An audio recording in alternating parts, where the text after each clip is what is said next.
बात तो ये है कि अपने को ना बिल्कुल शांति प्रिय तरीके से करना है ना, बिल्कुल भी कहीं भी कोई भी धमाल नहीं मचाना।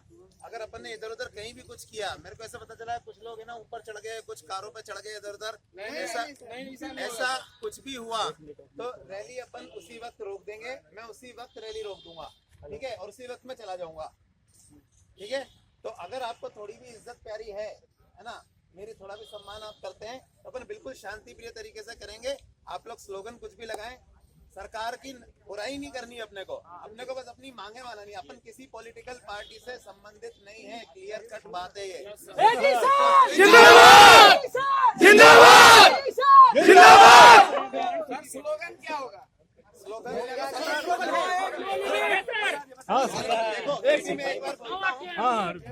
एक बार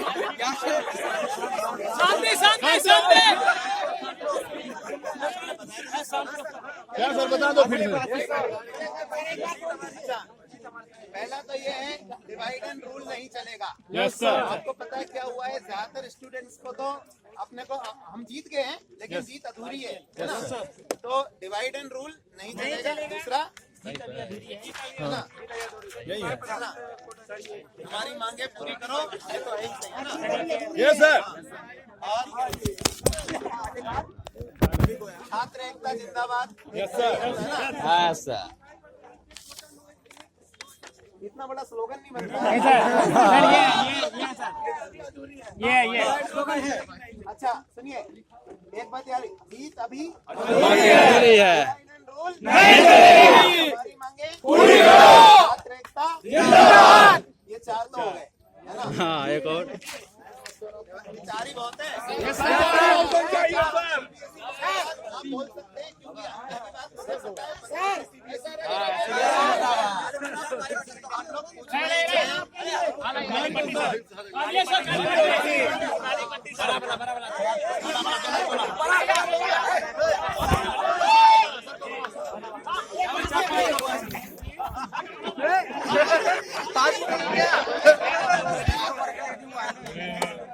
सरन बाबू कहाँ गए हो? हमारी अधूरी है। जीत हमारी बस बोलो अधूरी है। नहीं चलेगा। लिख लो इनको हाथ में लिखा हुआ है इसमें। और ये चलेगा।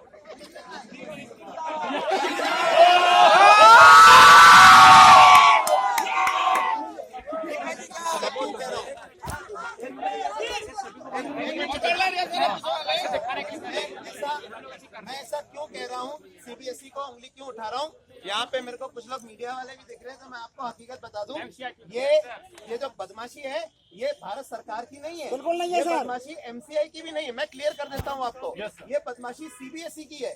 संयम Bhardwaj, officer on special duty OSD CBSE. आपको पता होगा मेरे भी दोस्त एमबीबीएस करके आईएएस हैं अलग अलग जगह सचिवालय में, उन्होंने बताया सीबीएसई का सीबीएसई पहले से ही एग्जाम नहीं लेना चाहता, उसने पहले भी बोला हम नहीं लेना चाहते। आपको पता होगा कि दूसरी संस्थान एक बन रही है जो सभी एग्जाम लेगी, और ये लेटर खुद सीबीएसई ने दिया है। तो सीबीएसई का ओएसडी है ना, उसके ऑफ रिकॉर्ड उसने बताया कि यार हम इतना बड़ा, इतनी 8 भाषाएं इन्होंने कर दी इन सालों ने, इतने सारे वो कर दिए, और इस साल पिछले साल 7 लाख का लिया, और पेपर तो क्या कहता है पता है यार, पेपर तो लीक होगा, और अगर पेपर लीक होते हैं तो उसके बाद हम दोबारा कराएं, तनख्वाह उतनी मिलती है, हम क्यों कराएं? सीबीएसई कामचोर है, वो नहीं करना चाहती है, तो उसने कहा अपन इस बार लास्ट बार करा रहे हैं, और उसमें भी वहां के भ्रष्ट अधिकारी इतने ज्यादा कामचोर है कि उन्होंने कहा बच्चे काटो यार, बच्चे तो 10-11 लाख के ऊपर जा रहे हैं, बच्चे कैसे काटो? तो उन्होंने क्या किया, अब ध्यान से सुनिए, ये टेक्निकल बात है। टेक्निकल बात यह है कि जो उनका वो था ना, जो सरकार ने जो लेटर भेजा था, 2 लेटर भेजे थे, 13 तारीख का और 17 तारीख का। उन्होंने 17 तारीख के लेटर को कोट करते हुए ये कहा कि है ना हम ऐसा आप बताइए क्या करना है। तो जब सरकार ने एमसीआई को बोला कि एमसीआई आपको निर्देश देगी, आपने पढ़ा होगा, सरकार ने एमसीआई को बोला कि एमसीआई आपको निर्देश देगी कि है ना आपको कितने अटेम्प्ट रखने और एज लिमिट में क्या सुझाव लेना है, एमसीआई देगी। एमसीआई के ऊपर लोधा कमेटी है, एमसीआई ने जल्दीबाजी में एग्जीक्यूटिव कमेटी की मीटिंग बुलाई, एग्जीक्यूटिव कमेटी की मीटिंग जिसको अधिकार नहीं है, और बिना लोधा कमेटी के अप्रूवल के, ये बातें भारत के संविधान के विरुद्ध है ना, बिना अप्रूवल के 3 अटेम्प्ट और 25 साल की लिमिट पूरे देश में लागू कर दी सभी प्रकार के कोटाओं पे। पहले आप जान लो मुद्दा क्या है और सच क्या है, फर्जी बातें मैं आपको डंगे की चोट पे सच बोल रहा हूँ, यही सच है।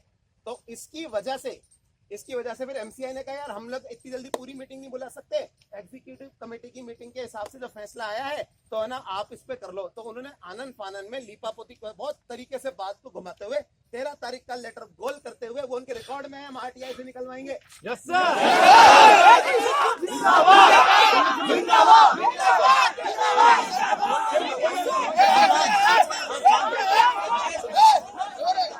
जो बोल रहा हूँ ना, मेरे आईएएस ऑफिसर वहाँ अंदर बैठे हुए हैं मिनिस्ट्री ऑफ हेल्थ में, उनकी बात बता रहा हूँ, नाम नहीं ले सकता उनका मैं। उन्होंने 13 तारीख के लेटर को पीछे करते हुए 17 तारीख के लेटर को आगे करते हुए as per letter issued by ministry of health this आपने पढ़ा नोटिफिकेशन? अब जैसे ही ये बात ये उन्होंने वहां पे करी और उन्होंने क्या किया कि यार बच्चे काटो यार, 10-11 हजार नहीं 10-11 लाख नहीं ले सकते।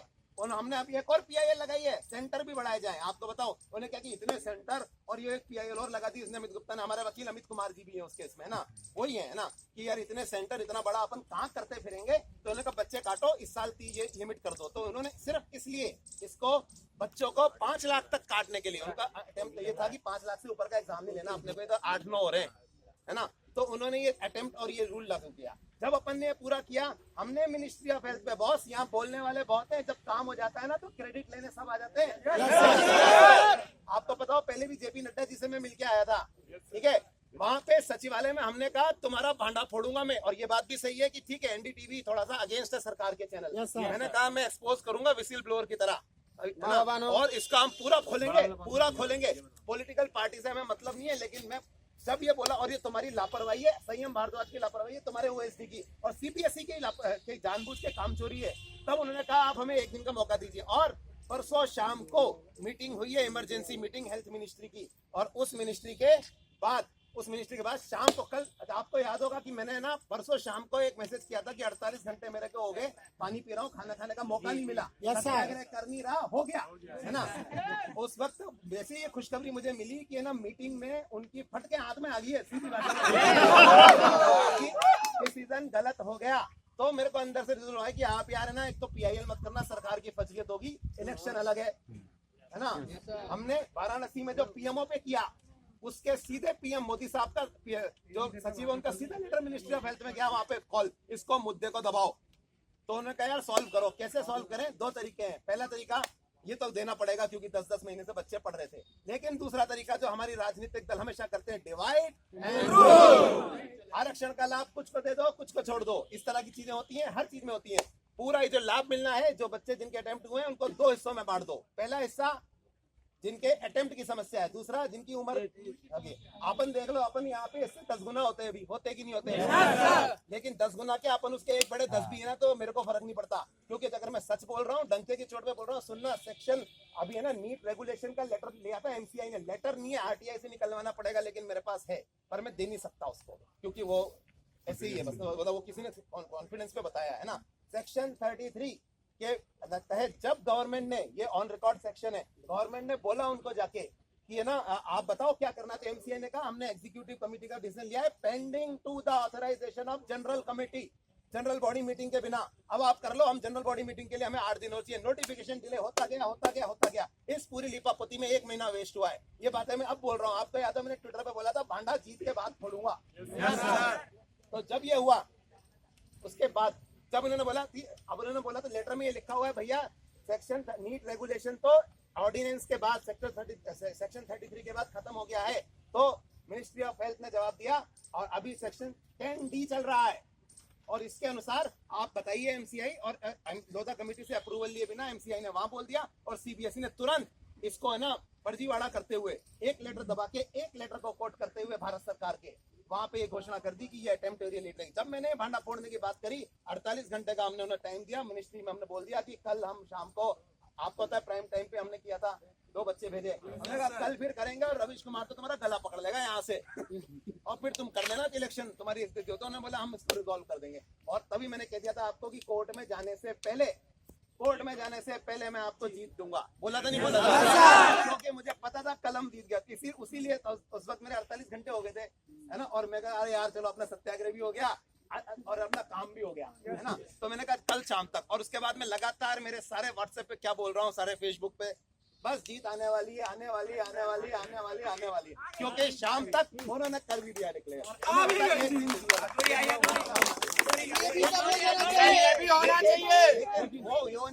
वो नहीं चाहते थे कि इसका श्रेय कोई और ले जाए या फिर है ना इसका किसी भी तरह से है ना मतलब इसका हमारी बजीती हो जाए और ये मतलब है ना कहीं ना कहीं हो जाता है, उन्होंने कहा डिवाइड कर दो इनको। तो उन्होंने जीत को कैसे दिया? अधूरा। अब इसको हम पूरा कराएंगे। कैसे कराएंगे? 110% पूरा होगा। हमारी डिमांड क्या है पहले आप जान लीजिए। 15% ऑल इंडिया कोटा और 85% कोटा, ये भारत के संविधान के दो अलग अलग कोटा हैं और किसी भी भारत के संविधान में और किसी भी नियम में ये नहीं लिखा है कि कोई अपर एज लिमिट होती है एमबीबीएस कोर्स ज्वाइन करने के लिए। और यदि अपर एज लिमिट बनानी है तो संसद में बिल पास होता है और बिना बिल पास किए कोई भी सरकारी बॉडी एज लिमिट, वो भी सीबीएसई जैसी बॉडी, नहीं लगा सकती। ये अवैधानिक है, गैर कानूनी है। हमारे इस मुद्दे पे जो हमारी रिट पिटीशन है, क्योंकि ये पीआईएल का मुद्दा नहीं हो सकता क्योंकि ये एक सेक्शन का मुद्दा है, तो वो रिट पिटीशन कल तक दायर भी हो जाएगी और इनकी ऐसी तैसी भी हो जाएगी और उसी से दबाव डाल के हम ये करवा लेंगे। क्या करवाना है वो सुनिए।